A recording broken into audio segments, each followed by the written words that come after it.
उपराष्ट्रपति पद के चुनाव का नतीजा आ चुका है। सीपी राधाकृष्णन एनडीए के उम्मीदवार 452 वोट पाकर जीत गए हैं। एनडीए के खेमे में खुशी की लहर है, तो वहीं इंडिया के खेमे में मायूसी है। अब मायूसी सबसे बड़ी बात यह है कि इंडिया गठबंधन के लोग अब देश को क्या मुंह दिखाएंगे। वो इंडिया गठबंधन जो दूसरी पॉलिटिकल पार्टीज पर बीजेपी की बी टीम होने का ठप्पा लगाता था, आज उसी इंडिया गठबंधन की एकता पर फिर से सवाल हो रहे हैं। सवाल ये हो रहे हैं कि क्या ये जो इंडिया गठबंधन का प्रारूप है, ये भाजपा को हरा पाएगा? क्या ये लोकतंत्र को बचा पाएगा? क्या ये बीजेपी से लड़ पाएगा? जी हां, क्योंकि जो उपराष्ट्रपति पद का चुनाव हुआ है उसमें बड़े लेवल पर क्रॉस वोटिंग हुई है। इंडिया गठबंधन के सांसदों ने, जी हां, राहुल गांधी, अखिलेश यादव के इंडिया गठबंधन के सांसदों ने एनडीए उम्मीदवार को वोट दे दिया है। नमस्कार, मेरा नाम है गौरव पाल, आप देख रही हैं गौरव का चश्मा। अगर आप पहली बार चैनल पर आए हैं तो चैनल को सब्सक्राइब कर लीजिए। भाजपा का झटका ऑपरेशन यानी कि झटका मीट का ऑपरेशन कामयाब रहा और इंडिया गठबंधन के कई सांसदों ने कंबल ओढ़कर झटका मीट खाया। यानी कि इंडिया गठबंधन के कई सांसदों को झटका मीट पसंद आ गया है। एक एक प्लेट झटका मीट पर इंडिया गठबंधन के सांसदों की अंतर आत्मा जागी और उन्होंने वोट कर दिया आरएसएस के सीपी राधाकृष्णन को, जो कि आरएसएस बैकग्राउंड से आते हैं। वो इस समय देश के 15वें उपराष्ट्रपति बन चुके हैं। मैं आपको बताता हूं कि बीजेपी के पास जो बहुमत था लोकसभा और राज्यसभा में, वो 427 एमपी का था, लेकिन उनको मिले 452 वोट। 15 वोट इनवैलिड भी हुए, जिसमें से 10 एनडीए के और 5 इंडिया ब्लॉक के थे। इंडिया गठबंधन के उम्मीदवार को मिलने थे 315 वोट, हालांकि मिलने 334 थे, लेकिन 315 की बात हो रही थी, लेकिन मिले मात्र 300। तो वो इंडिया गठबंधन जो चिल्ला चिल्ला कर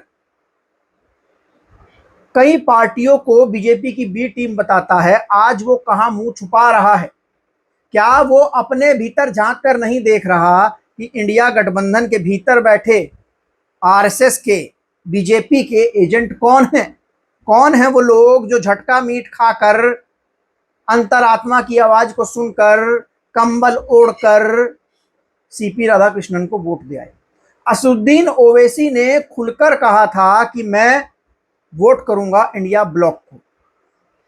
ये वही इंडिया ब्लॉक है जो बार बार ओवैसी को बीजेपी की बी टीम साबित करता है, जो बार बार ओवैसी को बीजेपी की बी टीम कहता है। ये अन्य पार्टियों को, सभी लोगों को बीजेपी की बी टीम कहते हैं, जबकि जो सीपी राधाकृष्णन के सामने उम्मीदवार थे इंडिया के, सुदर्शन रेड्डी, वो वोट भी मांगने नहीं गए असुद्दीन ओवैसी से। लेकिन असुद्दीन ओवैसी ने भाजपा को हराने के लिए भाजपा के खिलाफ अपना वोट जो है वो इंडिया गठबंधन के उम्मीदवार को दिया। लेकिन हुआ क्या? इंडिया गठबंधन के अपने जो सांसद थे वो भाजपा को वोट दे आए। इस पूरी क्रॉस वोटिंग का जो सबसे बड़ा असर है वो होने वाला है बिहार चुनाव पर। आप याद कीजिए, बिहार चुनाव में जब इंडिया गठबंधन के लोगों ने ओवैसी को भाजपा की बी टीम कहा, असुद्दीन ओवैसी ने कहा कि आप हमको गठबंधन में शामिल कर लीजिए, हम मिलकर भाजपा को हराना चाहते हैं, सेकुलर वोटों में बंटवारा ना हो। हम पिछली बार 5 सीटें जीते थे, इस बार हमको आप अपने साथ गठबंधन में ले लीजिए। चिट्ठी लिखी गई बकायदा लालू प्रसाद यादव को, लेकिन लालू प्रसाद यादव ने असुद्दीन ओवैसी को बीजेपी की बी टीम कह दिया और कहा कि ये तो भाजपा को फायदा पहुंचाते हैं, इनको हम गठबंधन में नहीं ले सकते। अगर ओवैसी सच में चाहते हैं, ओवैसी सच में चाहते हैं कि भाजपा हारे, तो बिहार में चुनाव ही न लड़े। मतलब कैसा ऊट पटांग बेतुकी बात जो थी वो आरजेडी की ओर से कही गई। लेकिन ओवैसी ने साबित किया कि वो भाजपा के खिलाफ हैं, वो भाजपा को हराना चाहते हैं, लेकिन इंडिया गठबंधन के लोग ही असल में भाजपा के साथ हैं। ये मैसेज बिहार चुनाव में पहुंचेगा।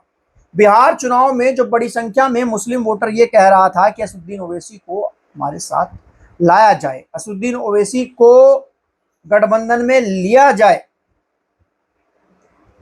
लगातार मुस्लिम वोटर ने वोट अधिकार यात्रा में ये बात कही, लेकिन मुसलमानों के वोट पर सीटें जीतने वाले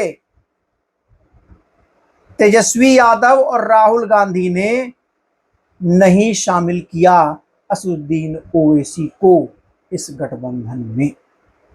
डर था कि अगर ओवैसी गठबंधन में आ जाते हैं तो फिर वो मुसलमानों के हक और हुकूक की बातें करेंगे, वो मुस्लिम लीडरशिप को प्रमोट करेंगे, और जिस मुस्लिम वोट बैंक के ठेकेदार हम बने बैठे हैं वो ओवैसी को वोट करना शुरू कर देगा, और फिर हमारी जो सेकुलर पॉलिटिक्स है दिखावे की, इसका क्या होगा। बड़ा सवाल है, बड़ा खेला है। लेकिन अब बड़ा सवाल यह है कि इन गद्दारों को कैसे ढूंढेगा इंडिया गठबंधन, जिन लोगों ने क्रॉस वोटिंग कर दी है, और बिहार चुनाव में जो मैसेज जाएगा उसको कैसे रोकेंगे तेजस्वी यादव, लालू यादव, राहुल गांधी। कैसे ढूंढेंगे उन लोगों को जो कंबल ओढ़कर झटका मीट खाए हैं। हालांकि पता सबको लग जाता है कि किसने किसने क्रॉस वोटिंग की है, लेकिन पॉलिटिकल पार्टीज नहीं जाहिर करती ताकि उनकी फजीहत ना हो। जी हाँ, कई नाम सामने आ रहे हैं। कोई कह रहा है कि आम आदमी पार्टी के लोगों ने की है, कोई कह रहा है कि शरद पवार गुट ने की है, कोई कह रहा है कि तमाम अन्य लोगों द्वारा की गई है। कांग्रेस जो है वो दूसरों पर ठीकरा फोड़ रही है, समाजवादी पार्टी जो है वो कांग्रेस पर ठीकरा फोड़ रही है। समाजवादी पार्टी के आईटी सेल जो है वो कांग्रेस को टारगेट कर रहे हैं कि कांग्रेस के एमपी ने क्रॉस वोटिंग की है। लुटियंस मीडिया नाम से एक पेज जो है वो कहता है कि इंडिया गठबंधन के राज्यसभा सांसदों ने क्रॉस वोटिंग कर दी है।